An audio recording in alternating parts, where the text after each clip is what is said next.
بسیار بسیار زیاد زنده باشین جوان سپاس. آهنگ شاد بود دیگه.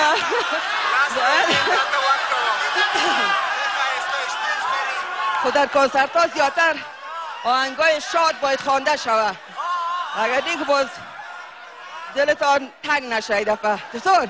آفرین. خب ادامه داره. هنوز هم هستیم.